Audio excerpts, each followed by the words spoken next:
हम उम्मीद करते हैं कि आप लोग अच्छे होंगे और आप लोगों के लिए एक बेहतरीन क्वेश्चन आज हम लेकर आए हैं जो कि IIT JEE नीट में 1996 में आया हुआ है, जो कि किस चैप्टर से आया है, वेव से आया हुआ है।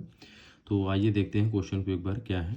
The extension in the string obeying Hooke's law is x, the speed of the sound in the stressed string is v, and if the extension in the string is increased to 1.5x then what will be the speed of the sound.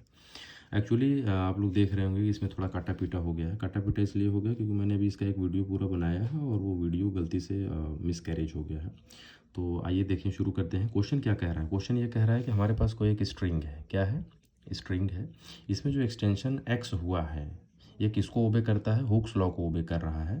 और ये कह रहा है कि जब यह Hooke's law को ओबे करते हुए इसमें एक्सटेंशन एक्स हुआ है तो इस केस में जो साउंड की वेलोसिटी है इस स्ट्रिंग में वो v के बराबर है। किसके बराबर है? v के बराबर है। और उसके बाद ये कह रहे हैं कि if the extension in the string is increase to 1.25, यानी 1.5 जब 1.5 गुना इसमें एक्सटेंशन और इंक्रीज कर दिया जा रहा है तब उस केस में आपको बताना है कि what will be the speed of sound. तब उस केस में इस स्ट्रिंग में साउंड की स्पीड क्या होगी। तो आइए शुरू करते हैं बिना समय पास किए। चूँकि उस समय पेपर में जब आप बैठेंगे तो इतना टाइम आपके पास होगा नहीं कि आप इतने आराम से इसको पढ़िए और इतना आराम से करिए, धीरे धीरे करिए। उसमें आपको बहुत ही शॉर्ट ट्रिक का इस्तेमाल करते हुए तुरंत दनादन अपने डिज़ायर्ड आंसर पर पहुँच जाना है। चूँकि हमें आपको समझाना है तो इसलिए हम आप थोड़ा सा लिख देते हैं आपके लिए। देखिए, velocity of the sound in the stressed string is v, जो कि हमें दिया हुआ है क्वेश्चन में ही। यानी कि जो स्ट्रेस्ड स्ट्रिंग है या रस्सी जो स्ट्रेस्ड है इसमें जो साउंड की वेलोसिटी है वो कितनी है? v है। और एक फार्मूला हम लोग पढ़े हैं वेव के चैप्टर में कि अगर ये जब रस्सी पे आप एक्सटेंशन दिए हैं तो इसके अंदर एक टेंशन जनरेट हुआ है। टेंशन बोले तो तनाव, ठीक है। यानी कि इसके अंदर एक्सटर्नल फोर्स भाई जनरेट हुआ होगा। जब आप इसको नीचे से लोड देंगे तो ये तनेगी रस्सी, और जो तनाव होगा तो वो एक फोर्स के बराबर होता है। जितना ज़्यादा लोड देंगे उतना ज़्यादा इसमें टेंशन जनरेट होगा। और इसकी जो लीनियर डेंसिटी होती है इस स्ट्रिंग की उसे मान लेते हैं म्यू। तो तीनों के बीच में एक रिलेशन होता है जिसकी वैल्यू होती है कुछ इस तरीके से तीनों रिलेट करते हैं। यानी जो वेलोसिटी की वैल्यू होती है वो √T/μ के बराबर होती है। तो आप ये कह लीजिए यहाँ पे कि जो T है वो क्या है? टेंशन इन द स्ट्रिंग कहलाती है, और जबकि म्यू क्या है? लीनियर मास डेंसिटी होती है। यानी कि लीनियरली मास का जो डिस्ट्रीब्यूशन हुआ है उसकी डेंसिटी। ठीक, हम उम्मीद करते हैं कि आपको ये समझ में आ गया होगा।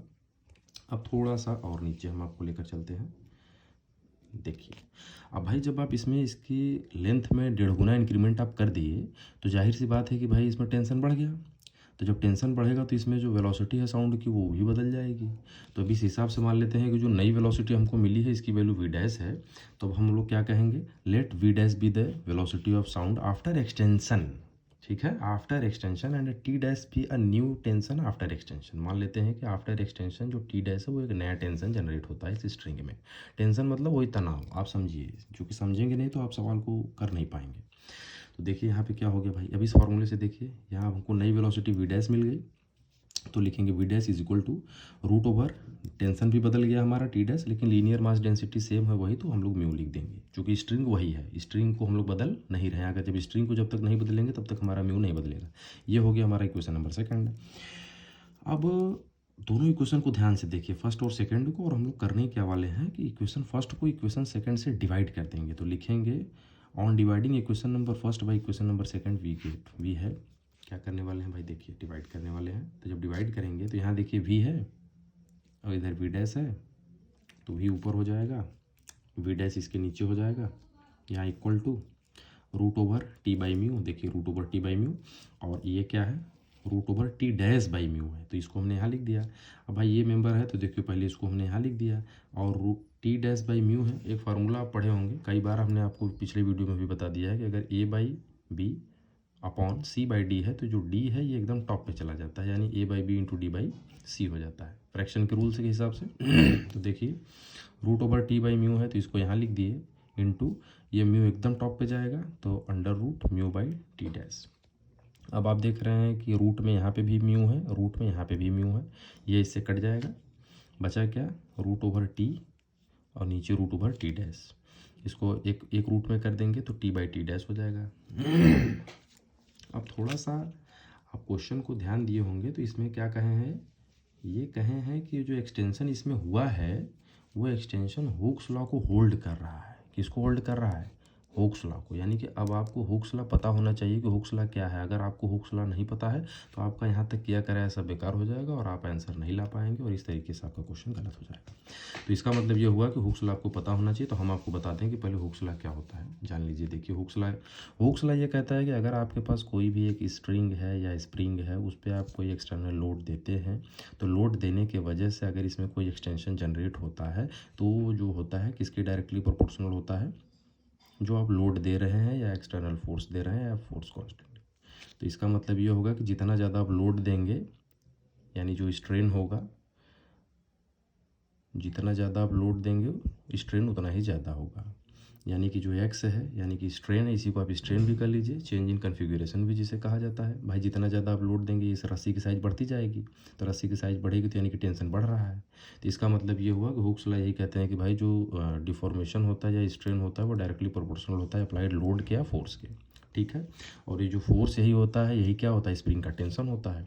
तो ये हम कह सकते हैं कि जो टेंशन होता है वो डायरेक्टली प्रोपोर्शनल होता है किसके, एक्सटेंशन के कह सकते हैं आप। ठीक है, इसे डिस्प्लेसमेंट भी आप कह सकते हैं।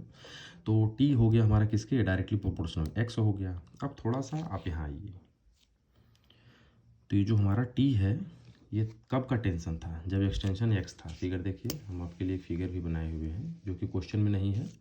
तो देखिए टी जब था हमारा तो एक्सटेंशन एक्स था, और जब एक्सटेंशन 1.5 गुना हुआ तो उस केस में हमने क्या माना है, एक्सटेंशन, उस केस में हमने जो टेंशन माना है टी डैश माना है। तो अब यहाँ पे आइए, देखिए थोड़ा सा नीचे आते हैं, तो देखिए ये टी डायरेक्टली प्रोपोर्शनल है एक्स के, तो यहाँ एक्स हो गया टी की जगह पे, और टी डैश डायरेक्टली प्रोपोर्शनल है 1.5 एक्स के, तो ये इसके जगह हो गया। तो ये कहाँ से आया भैया, हुक्स लॉ से आया। तो ये आपको पता होना चाहिए, हमने आपको साइड में बता दिया थोड़ा सा, क्योंकि एग्जाम में आपके पास इतना टाइम नहीं रहेगा कि आप इन सब चीज़ों पर इतना ज़्यादा समय दे पाएँ, तो आपको बहुत तेज़ी से ये सब काम करना पड़ेगा। ठीक है, देखिए यहाँ भी था तो यहाँ हमने भी लिख दिया, यहाँ भी डैश है तो यहाँ भी डैश कर दिए, और यह एक्स से एक्स कट गया तो रूट ओवर 1/1.5 हो गया, और उसके बाद रूट 1 पे भी है तो 1 पे अब रूट रहेगा तो कोई चेंज नहीं, 1 ही हो जाएगा, और रूट 1.5 पे आ जाएगा तो रूट ओवर 1.5 लिख देंगे। अब करना कुछ नहीं, बस इसको सॉल्व कर देना। कैसे सॉल्व करेंगे भाई, रूट ओवर 1.5 है, ये इधर जाएगा तो भी से मल्टीप्लाई हो गया, देखिए, और ये भी इधर आ गया 1 में तो इधर वी डैश हो गया, यानी नीचे वी डैश था, ये 1 में गुणा हो गया तो वी डैश हो गया। ठीक, उम्मीद करते हैं कि यहाँ तक आपको समझ में आ गया होगा। अब थोड़ा सा इधर देखिए, ये वी डैश है तो इसको लेफ्ट कर देंगे, इस पूरे मेंबर को उठा के राइट कर देंगे, लेकिन इसको आगे लिख देंगे, तो रूट ओवर 1.5 हो गया, वी हो गया, रूट ओवर 1.5 है, इसको सॉल्व करेंगे तो इसकी वैल्यू 1.22 आएगी। और अगर आप इसको सॉल्व नहीं कर पाएंगे तो आप कमेंट करिएगा, वो भी हम सॉल्व करके इसका वीडियो डाल देंगे। और हम उम्मीद करते हैं कि आप लोग इसको कर लेंगे कि रूट ओवर 1.5 है तो इसकी वैल्यू 1.22 कैसे आ गई, यानी सॉल्व करने के बाद इसका स्क्वायर रूट आप सॉल्व करेंगे तो ऐसे आएगा। With help of division method भी आप कर सकते हैं। तो देखिए वी डैश है तो यहाँ वी डैश हो गया, और इसकी वैल्यू 1.22 हो गई, ये वी हो गया। इसका मतलब ये हो गया कि जो नई वेलोसिटी ऑफ साउंड है उस स्ट्रिंग में वह 1.22 टाइम्स ऑफ ओल्डर वेलोसिटी के बराबर होगी।